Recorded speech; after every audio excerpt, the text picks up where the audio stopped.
Three, two, one, let's go. Hello, everyone. Hello, our dear listeners, our dear viewers. Welcome to our special episode of the Methodological Podcast. My name is Catherine Osoy, and I'm going to host today's meeting. And let me introduce our wonderful experts. Today, here you can see Marina, CTC methodologist, and Anastasia, methodologist of the new General English Elementary and Beginner courses. How are you today, Marina? Oh, Catherine, thank you so much for this question. That's pretty much nice from your side. Actually, couldn't be better. The only thing that really makes me feel a bit frustrated and devastated is that the weather leaves much to be desired because it has been pouring, right, with rain since already this morning. So that's it. For somebody, I suppose it's going to be all right. Yeah. Many minds. Anyway, thank you for your opinion. Anastasia, how are you today? I'm just great. Thank you for having me here today. It's nice to be here. Oh, great. Nice to hear that. So I'm glad to see that you're both smiling, you're in good mood, with nice emotions. I hope we are going to share it with our listeners, our viewers, who are also sending highs and hellos to us. Great to see you. Great to hear you. Welcome to our podcast. And actually, I'm pretty sure that our listeners are waiting for something for the beginning of our podcast. So let's get it started. And this meeting, by the way, is going to be devoted to teaching and not only teaching grammar. I'm sure we'll have a great and productive talk today, so let's not hesitate. And I'm going to ask my first question. I'm going to ask our listeners. So, dear teachers, please send plus if you find it difficult to teach grammar. If it is maybe difficult or challenging, up to you. And please send the minus if you think it's not difficult at all, it's pretty easy, and actually if you like it. And while our listeners are answering, our dear experts, what do you think the most popular answer will be? Marina, what do you think? It's quite an obvious answer. Definitely there would be more pluses than minuses. And we could just take the results of the survey for granted just because every single teacher, it seems to be that, has some problems with teaching grammar. Of course, it depends purely on the students, but still. Right. And I'm not such an exception to the rule, or I have some students, right? And I find it quite kind of complicated, right, to teach grammar, actually, in terms of the students. Yeah. Okay. Anastasia, what is your opinion? I couldn't agree more. Nothing to it here. I think a lot of students have difficulty in learning grammar, and that's why it might be challenging for many teachers to teach it. So I believe there will be more pluses than minuses. Absolutely true. Actually, I would say that you're both right, because right now I can see only pluses, but there are some comments. Some people say that it depends on students. Yeah. So anyway, today I hope we are going to reveal some secrets. Yeah, and it's going to be a bit easier. I hope actually not a bit, a lot easier for our teachers. So then let's start. And now I'm going to ask my questions. And the first question, I suppose, is going to be pretty easy. But why do we need to study grammar, and why does it bother so many students? Not only actual students, teachers, methodologists, etc. Anastasia, can you start? Yeah, sure. Well, actually, there are various reasons why we need to study grammar, but it seems to me that all of them boil down to this. Grammar helps us understand other people, and it helps us to be understood by them. Basically, it creates the major groundwork of effective communication, for effective communication. Some students tend to think that to understand texts, both written or oral, to speak, you only need to know words, but well, it's not true. Sure, you can convey your message without applying any single rule, but in this case, it will be neither precise nor clear. Grammar basically is a kind of facilitator for communication, and it helps you to make your ideas clear and accurate. So that's why this is the thing that we really need while mastering a language. Okay, Marina, what is your opinion? So I'd rather agree up to the point that really it facilitates or it conveys our ideas precisely in case, for example, we polish our grammar, right? But nowadays also there is some sort of misconception or some sort of, there are some preconceived ideas that actually there is no point in studying grammar at all, not only among students, but actually, could you imagine that? Also among teachers, and they say that the English language could be mastered and polished in the same way, just that a child does, right?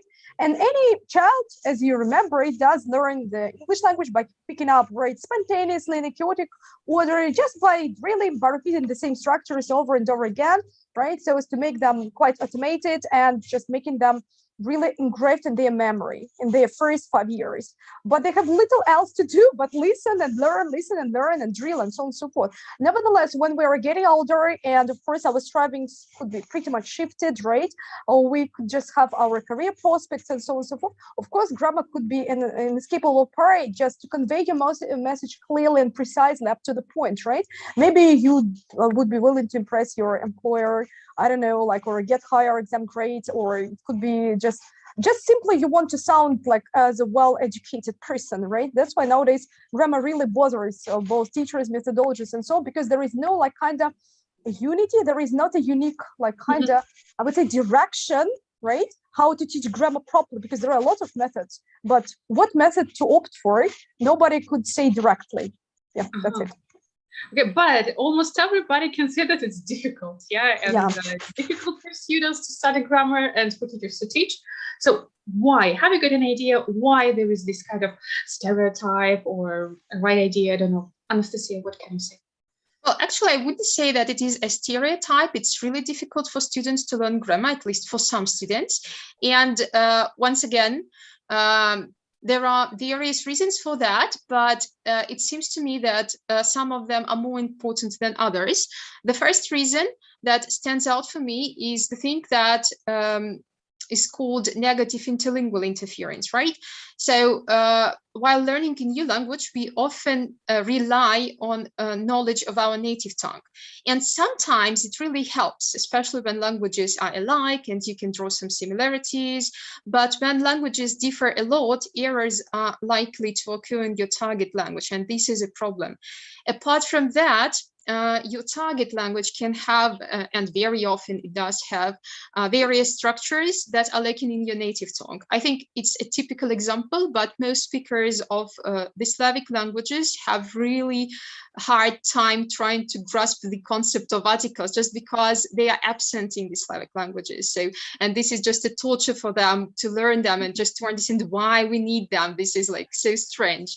And yet another reason here that is really important is that when it comes to English grammar, I think a lot of teachers will agree with me, there are so many exceptions to the rules. So, and these exceptions usually frustrate students, and I even believe they frustrate teachers, because like personally, I am very often frustrated by this great number of exceptions to every single rule. Okay, I got it. Yeah, actually, how to teach the rule, there are more exceptions than the rule. True, yeah. I got it. Marina, what can you add? Actually, Yara, needless to say, we also could take it for granted that people who are considered bilingual or multilingual, they are able to speak other languages. So there is some sort of language interference, I would say so, right? Because they could not sometimes easily shift from one language to another one. I mean, in terms of grammar, and they could lack some grammar. They could use like different structures from different languages, right? And also, I would just come across such a problem concerning senior learners, for example. With senior learners, also it could be sometimes quite a problem, right, to grasp what this structure mean, because nowadays there is some sort of, I would say, we're full in inductive approach where they have to analyze a lot of structures so as to elicit the meaning and so on and so forth. But for some students, particularly senior ones, it could be just pretty much, I don't know, demotivating to analyze grammar, deduce the meaning, elaborate on forms, and then just memorize all that stuff, because we were taught just quite differently at school. And the way the grammar was taught at school was just really, it was different from those methods that are accepted nowadays, actually. And maybe these like people, they got used to lectures, and even while being in school, they got a lot of problems. I mean, they made a lot of mistakes. And it's all about maybe bad experience as well, or just because actually while being at school, they made these mistakes, right, all the time. And even now, they make these mistakes over and over again, just because of their, as I've told, bad experience. That's it. Just L1 interference, maybe L1, L2, and also bad experience could just lead to some, I would say, problems with grammar, teaching grammar. Actually, about that experience, as you have already mentioned, and our listeners are mentioning in the comments that, it can be because of some negative experience at school, at university. So we study grammar at school, at university, when we study language by ourselves. I mean, like being an adult. Why is it a must to study grammar? Can't we skip it just like and be without grammar? Actually, we can. Anastasia, can you be the first, please? Yeah, sure. Well, actually, I think it is also connected with the problem of importance of teaching grammar and learning grammar, right? That we have already discussed. But when we talk about some obligatory steps, let's say, that we must take in order to master grammar, no matter which approach you take, and as Marina has already mentioned, there are so many approaches and techniques, there are so many different directions, and nobody will tell you which one to take and which one is the right one, like the one that will teach you everything. First of all, still there are three cornerstones that we must rely on, right? The first one is a proper presentation of new grammar material. It's really, really important to make sure that your student understands the usage, the meaning, the forms of a new grammar structure. If you don't do that, you won't be able to practice, your student won't be able to produce any sentences with the use of this structure. If we have draw parallels, this stage is like the foundation of a house. So if this foundation is shaky, you can't build on it. So that's why it's really, really important to make sure that your student understands precisely what the new structure means and how it is formed and how to work with that, basically. After that, we naturally need to practice the new grammar structure. And here, it's really a good idea to offer your student different kinds of exercises. So filling the gaps, like multiple choice exercises, anything, just any exercises that can help them develop their skill and to make it automated.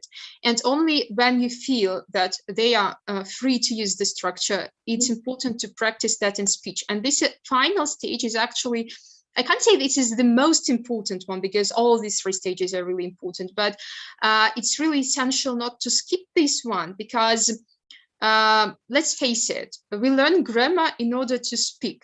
So if you skip this phase, it's actually worthless to learn grammar. Like, I mean, why do you need that if you don't put that in speech? So that's why this stage can't be skipped because it's our ultimate goal to speak and to use this grammar to be able to use it correctly. Okay, Anastasia, thank you for this information. Marina? I'm pretty much convinced, there is nothing to add. Actually, I'm pretty much convinced that Anastasia has just covered everything almost, right? So she has started with some input, right? Since the student has to be exposed to some input first, right? Or just to fully grasp why actually they need this grammar, what for? Because just like if we are not exposed to some inputs, we could misunderstand, right? What for and so on and so forth. And of course, some stages, should follow. I mean, we're talking about meaning, form, pronunciation. So actually this abbreviation. And namely speaking, of course, so as to elicit some meaning, form, pronunciation, CCQs should be provided. Also, CCQs is just like a must. So as to clearly, I would say, so as to clearly grasp whether your students, they fully realize, fully understand. I mean, they form the meaning, pronunciation, and so on and so forth, right? So that's why while going through all the stages, it is a must, right, to address CCQs, because CCQs, they have to be quite inescapable, right, and quite unavoidable, part and parcel. So since they're aimed at analyzing the concept and so on and so forth, so they could just also be aimed at providing some specificities of these structures. That's why, teaching grammar is a must. But of course, purely depends on our students, on our cases, and so on. But basically, Anastasia has just covered the main stages, right, of presenting grammar, and I'd rather agree. Okay, cool. It's good that you have the same opinion about that, yeah? So by the way, in the chat, I can see some questions from our teachers. Don't worry, they're going to be asked a bit later, yeah? So we're going to cover as many of them as possible. But now I want to ask our listeners, so please tell me, I think you have already understood, that teaching grammar is a must, but what is a must for you in teaching grammar? So do you follow the steps which our experts in the Marina have just covered, or do you have your own ideas? Please feel free to share. And while you're answering, I'm gonna ask my next question. And here I'm gonna ask you about our platform. Does the platform content help us in teaching grammar? Anastasia? Well, yeah, sure, it does, because, well, the platform basically is created to help not only students, but also teachers to teach. Well, I'll probably name two basic tools that we use to help teachers. The first one is the slide that is called Time to Prepare. These slides might be found in all new lessons on the platform. And this slide is specifically designed for teachers to get prepared for any lesson in almost no time. And these slides explain how to present new structures, how to practice them, and even how to correct mistakes correctly, what the typical mistakes are concerning this particular grammar structure. This information is usually placed in the either tricks or frequently asked questions section, so just open them while preparing for the lesson and you can get some insights into how to teach this grammar structure. Moreover, it's worth mentioning this block. You all know that this is the blue one on the top of every slide. This is the teacher's notes section. And this section very often contains some useful recommendations on how to deal with the grammar presented on this particular slide as well. Okay, so if we check it, it definitely will help us. Okay, I got it. Marina, what about your tips? First and foremost, yeah, thank you so much for having mentioned all these quite effective tools, I'd say so, because as soon as just I said, getting prepared for some lessons, every single time I just follow these slides, time to prepare, because I know that there is some information regarding some target grammar and target vocabulary and so on and so forth. Yeah, and of course, apart from those tools that Anastasia has just mentioned, every single lesson on our platform, as you know, particularly in the new general course, contains some visual aids, some visual prompts, visual aids, some sort of charts or some sort of tables that are purely designed just in a very, very unified form and provide only, you know, the essential information about rules and some sort of quite concise and precise explanations. Right. Also, they also have a very unique section with concept checking questions that guides the teacher how to involve the student into the process of eliciting and summarizing the grammar rules. For example, if we take a local lesson, so actually you will just be able to see some CCQs also in the teacher's notes. They could really assist us, right? How to provide our students with appropriately designed questions so as to elicit either the form, the meaning, and so on and so forth, just in case our student gets a bit at a loss. And also, I would say, should you identify that the number of grammar, for example, activities, you find them insufficient and extra grammar slides are needed. So there are just extra, like optional slides with extra grammar. Maybe you already, I don't know, like resorted to them. And also don't neglect the slide with translations. Some of you might disagree. Some of you might start like a bit arguing that we're following communicative approach. Why do we have to translate like sentences? But that's basically that's a perfect activity, right? To practice grammar, right? To eliminate some of the mistakes that could really be engraved in our students' memory, right? And it could be pretty much beneficial for those students who have a tendency to compare grammar structures in both languages. I mean, L1 and L2. That's why just do not neglect this kind of, I would say that points, right? I mean, translation and some other tools that we already mentioned. Yeah, actually, if you haven't tried the grammar translation slides, just try it. Yeah, I suppose your students will be glad for it. Yeah. And by the way, can we rely on the logic which the platform content is built? I mean, is it methodologically justified? Can we be sure that it's totally fine or no? Anastasia, can you add some answers here? Yeah, sure, we can, and we must be actually sure that it is methodologically justified. And here, actually, I'd like to break this question down into two perspectives, probably. So we can talk about these from the perspective of a lesson content and from the perspective of the platform content as a whole. So when we talk about the logic within a lesson and behind every single lesson, we always rely on these fundamental didactic principles of teaching. I'll just give a couple of examples because like there are several principles. Like let's start with the principle of conscious approach, which says that the perception and comprehension of material must be purposeful, must be conscious. And that's why new grammar structures are always presented in a certain context. It really helps our students to see how it's used, why they need it, and so on. So it's never given isolated, which is actually strange. Then the principle of activity, it presupposes this active participation of our learners in the process. And this is actually why we very often, in most courses, we use the inductive approach to teaching grammar, because this is the way how we encourage our students to take an active position and to elicit grammar rules themselves.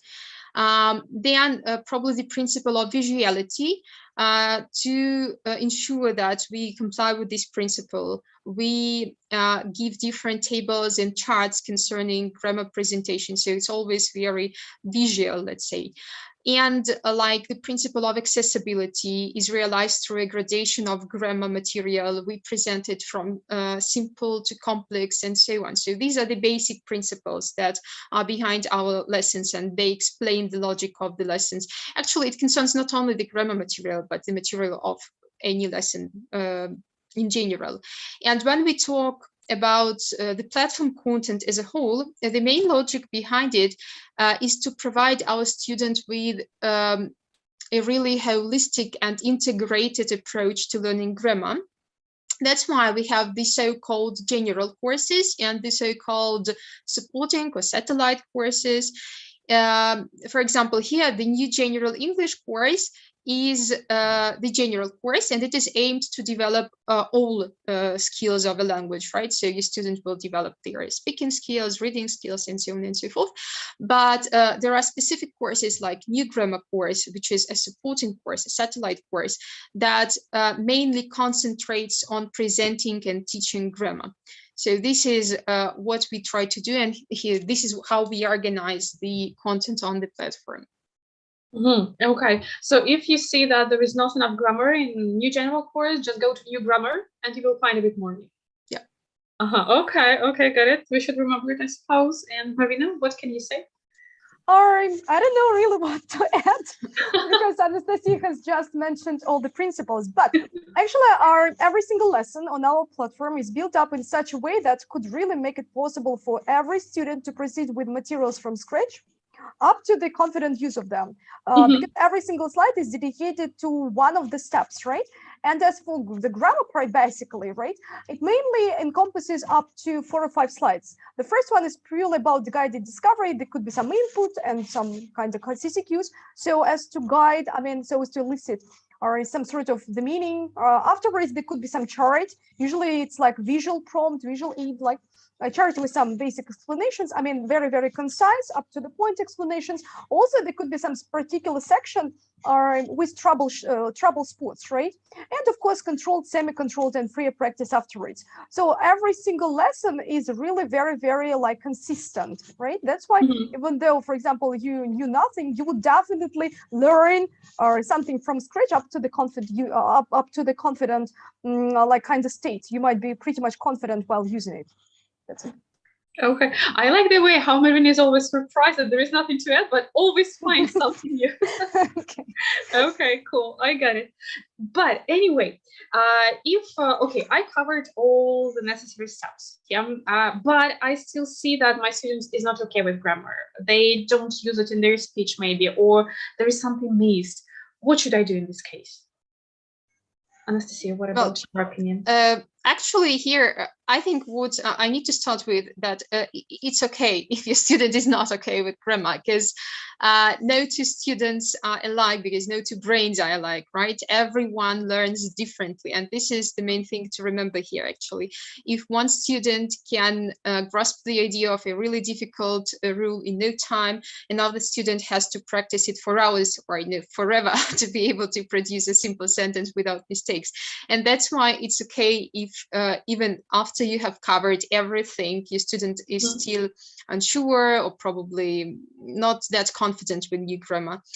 And here, there are several things that you can do. The first thing, I think I will be repeating myself, but still return to the presentation stage, because it's very important. It's the foundation of our grammar rule. This is the foundation of our house. So that's why it's really important to make sure, once again, that your student understands the grammar structure, because very often it happens that a student just learns new rules by heart without really understanding them, because this is the way they are used to do so. That's why it's really important to understand that everything is okay and the student is on the same page and they understand the meanings, the forms, and so on. After that, you need to see if there are any specific mistakes. So sometimes it's really useful to draw your students' attention to their typical mistakes, because if your student is aware of their weak spots, of the things where they typically make mistakes, it's easier for them to correct them.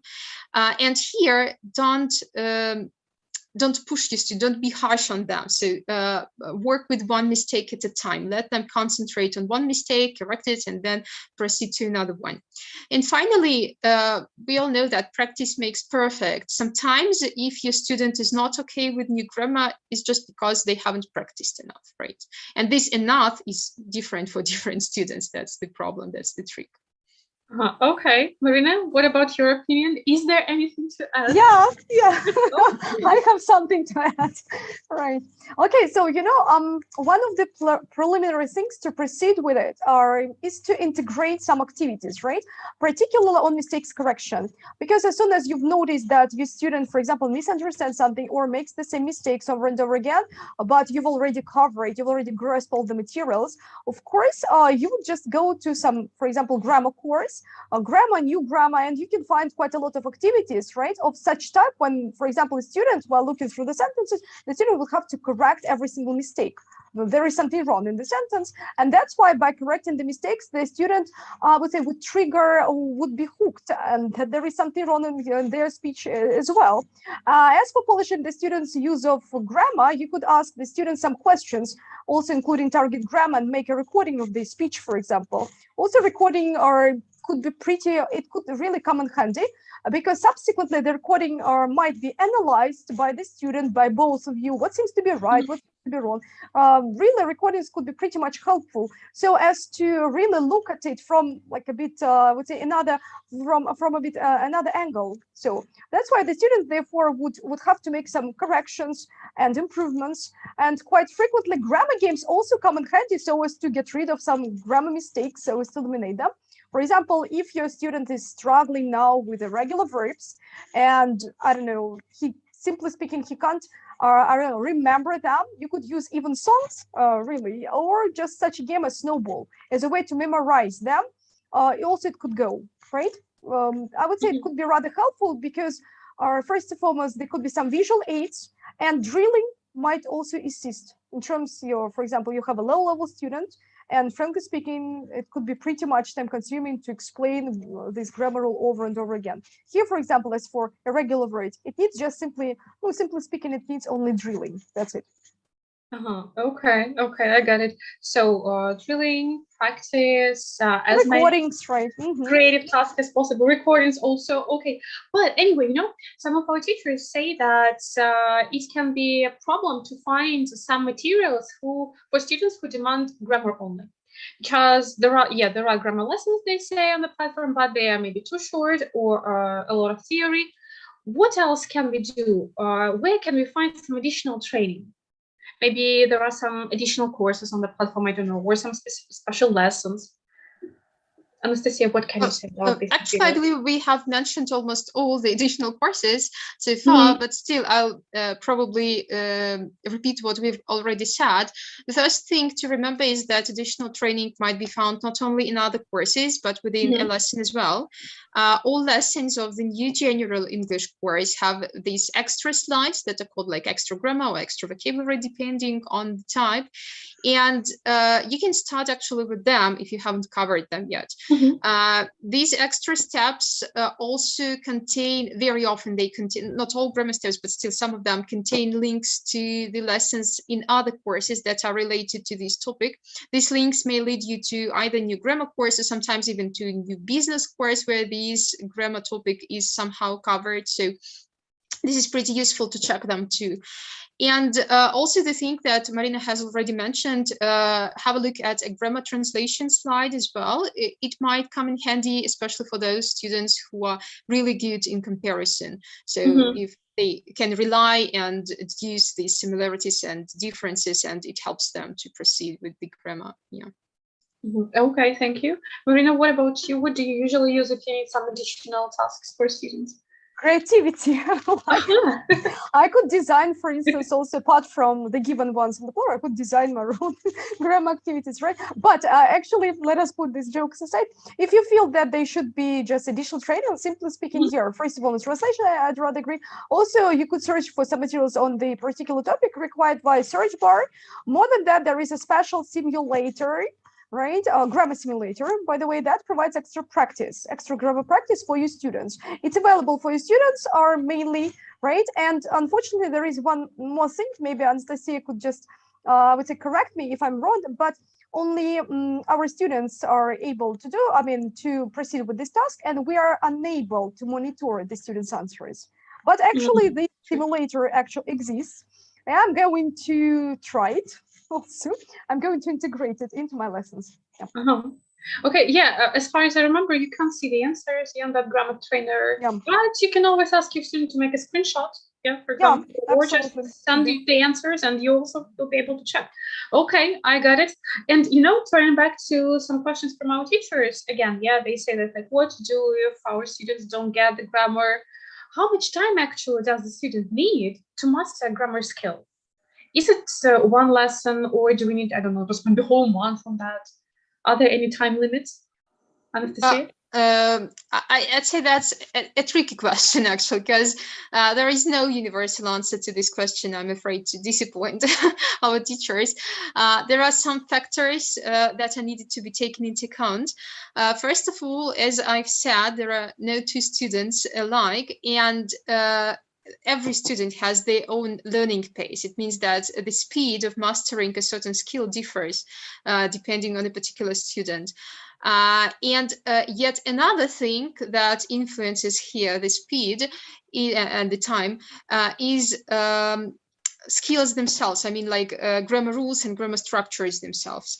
I think you'll agree with me that, for example, to learn how to make plurals is much easier than to produce nice and correct sentences in mixed conditionals.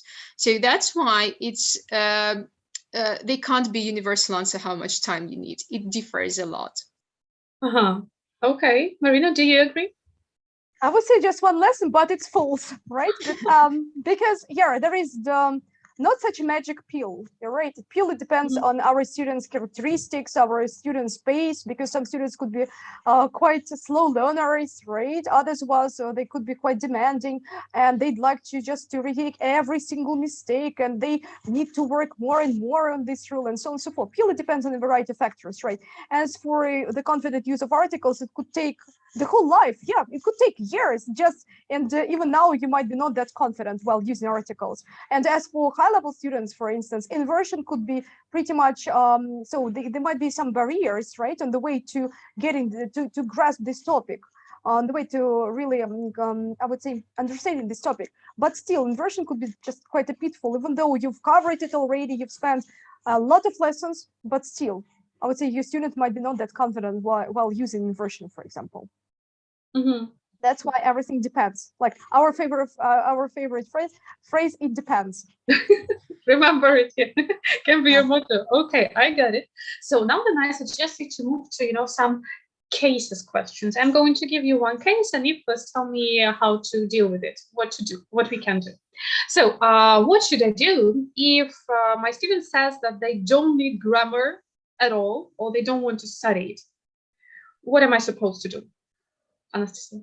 Well, I think it's a pretty common case, and actually this is what we have started with. So it's really very important for a student to understand why they need to learn grammar.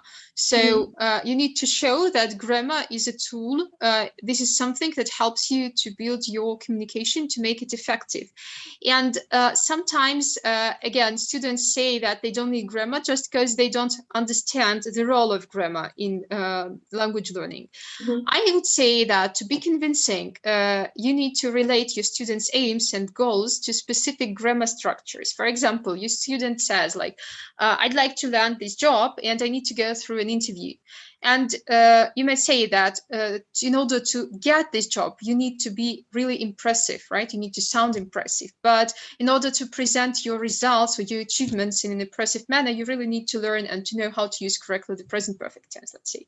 And this works with many like micro goals, micro aims. So you just take it and relate to a specific grammar structure. And this is the way how you can show your student the relevance of some grammar for their language learning and for their progress. Okay, Marina, how can you answer? So very frequently our students, they just misunderstand why they need this or that grammar. That's why your explanation should be very well grounded, right? You have to persuade clearly, right? And it's worth mentioning that the problem also could be somehow linked to a very, very superficial needs analysis. You know, sometimes even teachers, they just do not understand clearly what the student needs, right? And the underlying point is to figure out what grammar is mainly used, what kind of grammar, what kind of structures are mainly used by the student. For some students, it could be really pointless, right? It could be just for nothing to be fully immersed in past perfect continuous, I don't know, some sort of tenses like this, right? Or maybe inversion, I would say, is not used by the students. Maybe they have never applied it simply, and they don't need it. So that's why you have, first and foremost, as for needs analysis, there should be very, very deep rooted needs analysis, so as to clearly understand and realize what is needed for the student. And afterwards, you could just like not like make a progress map card, sorry, not just to design a progress map, but mainly speaking, just you would have to underline what grammar topics should be covered first, so as to make your students really feel engaged, so as to I would say provide the students with some tangible result. The student would realize that that is just basically grammar that could be used at work and so on and so forth. That's it. More about practical application, right? And underline some particular topics. Okay, about this case, I've got it. The second case, actually, it's going to be vice versa. What to do if my student says that they need more grammar? Well, I think probably I'll digress a bit from the original question, but I'd say that first of all, you need to understand if your student really needs more grammar. And it's a tricky thing. It's a tricky question. Some students are just a bit anxious and they are just afraid to make mistakes. Probably they're afraid to speak. That's why they try to do as many exercises as they can. They want to be perfect. They react to mistakes. So they're not okay with mistakes. And if it's your case, it's very important to try and encourage your students, right? So you need to praise them more, to explain it to them that it's okay if they make some minor mistakes, that doesn't affect communication, and so on and so forth. So you need to use appropriate correction techniques not to demotivate them. But again, if this is your case, they don't really need more grammar. They need motivation to speak. They need this encouragement and support. Yet another case when a student might ask for grammar exercises without really needing them is their negative learning experience. We have already discussed today that our learning experience influences a lot the way we learn now. And as it was also mentioned, let's say learning, especially at school, learning English was limited to completing just numerous exercises for the sake of exercises. It had no meaning, no communication, no speaking, just do this exercise and you'll learn English. That's why it might be just a pattern for a student. So, and here again, you need to work with students' goals. You need to ask them questions if they learn language, just to do exercises or to speak, talk, communicate, to read, and so on and so forth. So I think these two cases are really important to take into account before you decide that your student really needs some additional grammar practice. Okay. Marina, what about your opinion? What to do if our students ask for more grammar tasks? Right. I'm just like always taken aback by the fact that the student, for example, comes and asks, so I need grammar. I need only grammar, no community, just grammar. What for? Like, so actually, that was the basic way I was taught at school. We just got a lot of activities, a lot of things, but we couldn't speak at all. But we did a lot of grammar activities, right? And should you happen to have very demanding students, like some sort of eager beavers or perfectionists, I bet that you have some, right, who are willing to get most of the lessons. You could add, of course, again, so there could be some combination of materials. Of course, first of all, you need to realize whether this grammar really is needed. Maybe the student has already, has already covered all the stuff, and the student is able to impeccably use this structure. But still, if you want to add some more grammar activities, you could combine, you could just your grammar materials could be based on such courses as new grammar, for instance, for low-level students now, grammar, just intensive grammar, Lego, for example, mixed tenses also could be taken, right, and so on. Okay, I got it. And the last case, because unfortunately we've almost out of time, but anyway, we have some time to discuss two more points.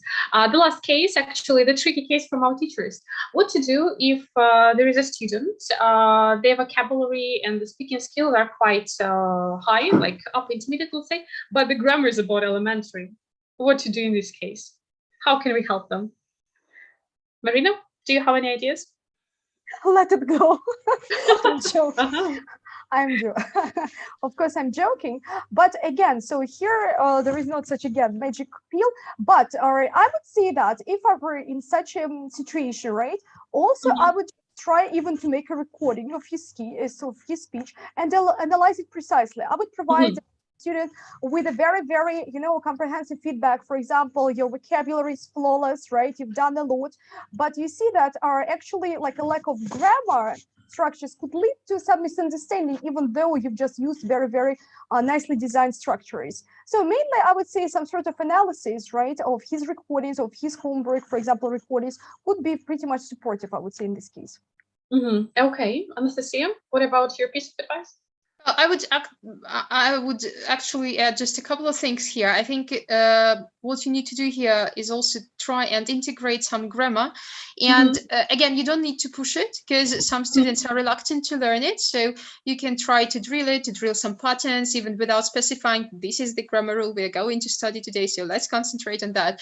It's also bad idea to concentrate on grammar solely. So as Marina has said, you really need to specify that, yeah, your vocabulary is flawless, you're just an impeccable speaker, but we need to let's say improve some things. So the best way here is really to integrate grammar in your lessons and to probably combine some levels. I mean, so it's okay if it's a high level student to take grammar from low levels if you understand that the student really needs this grammar. So it's better to, let's say, fill this gap and not to create new gaps by going just as if the grammar is impeccable. Okay, I got it. So thank you for your answers. Thank you for checking Mike and our teachers' cases. And now the very last question.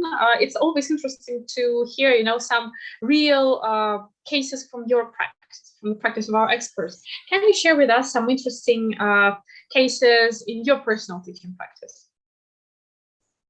Anastasia, be the first, please. Well, actually, my case is really similar to the one that we have discussed, but unfortunately, it's not a success story. Once I had a student, and it was a man, like 40 years old or something, and he started to take English lessons because he got a promotion, and one of his new job responsibilities was to somehow communicate with foreign colleagues, foreign partners. And the thing is that his vocabulary was quite okay, and he himself considered himself to be like a good speaker, but he didn't know any grammar, and I mean it, nothing at all. So he only used these roots, not even full words sometimes, but just roots, and put them in the patterns of his native tongue. And that was it. So for example, he used interchangeably the words like teacher, teaching, teach, because he didn't see how they differ. He was like, well, whatever, the root is the same. And the thing is that no matter how hard I tried to explain it to him, that grammar is super important here, he couldn't agree with me. He was saying that, this is an obsolete skill and it's just a waste of time. I don't want to do that. Let's just speak. And the main argument he had was like, you see, you understand me. So it works. So it's okay not to know. And I was trying just to say that, I understand you because A, I'm a teacher, and B, we share the same native tongue. That's why I just recognize the patterns of my native tongue. But it wasn't persuasive enough for him. And the fun thing is that one day he had a business meeting, and he was just fully devastated after the meeting. He said that his colleagues, they were either from Finland or Norway, don't remember now, and he said they couldn't understand him. He said that he had to repeat his questions over and over again, and his assistant started to help him, and they couldn't understand him. And only after that could he understand that grammar is really important, and we started to integrate it somehow to our lessons. Yeah. Okay, interesting case actually. Yeah, so sometimes external experience, not even your attempts, can help your student realize how grammar important is. Yeah, Exactly. important Yeah, thank you for your case, Marina. What about your case? You know, most of my cases are connected to IT area, right? To this IT field, because all of them are pretty much, they are not communitarian, and frankly speaking, quite frequently they reject the idea, right, of teaching grammar. They simply say that they need some patterns and that's it. And their vocabulary would be pretty much enough just to cover all the topics. And now one of my students actually relocated to America, right? And also he was just pretty much, I don't know, stubborn as a mule, just no, I don't need it, what for? And so on and so forth. So actually vocabulary would be pretty much enough, right? So as to interact, so as to liaise with some people and so on and so forth, even though with colleagues, right? But actually afterwards, just after a while, he started realizing that so that he just really didn't understand like exactly what people were saying and so on and so forth. And actually we got again a needs analysis, and we fully just recognized that maybe like basic basic grammar, as we've already got used to it, right? He didn't need it, but mostly he needed just spoken grammar. And that's why our focus, we just made some personalized lesson, and our focus was slightly shifted. And you know, when as soon as we just shifted our like main focus, just and started using spoken grammar, I mean, right away, he was just pretty much engaged and really thrilled, and he would just like was pretty much passionate about it. And afterwards, I would say after the way we started doing it with spoken grammar, I would say he felt pretty much excited about it. And nowadays, he's just on the same wavelength with locals. So that's why just basically like grammar, I mean, as we know it, or he doesn't need it. Mainly he just needs, nowadays he needs just spoken grammar to interact with people. That's it in America. I mean. Okay, that's my case. Yeah, thank you for these interesting and different cases. Yeah, I suppose that it helps us understand that everything is like everyone is really different. Yeah, but anyway, we should take into consideration the goals and the desires of our student, their needs, etc. So thank you so much for this information. And actually, our time is up, unfortunately. I hope that all information which you heard from our experts today was really useful for you. So our dear guests, our dear listeners, in the chat you can find the feedback form. Please fill it in. It really helps us because it's really important, and it helps us to make our podcast even better. So, and in this nice note, I suppose we can finish. So thank you so much for your comments. Thank you for your cases. Thank our dear experts, Anastasia and Marina, for the information, for the theory and some practical cases. It was really useful and interesting. So then have a nice day today. Have a great lessons. I hope teaching grammar is not going to be difficult anymore. Have a nice time then, and see you very soon in our next podcast. Bye-bye. Thank you so much. Bye-bye. Thank you.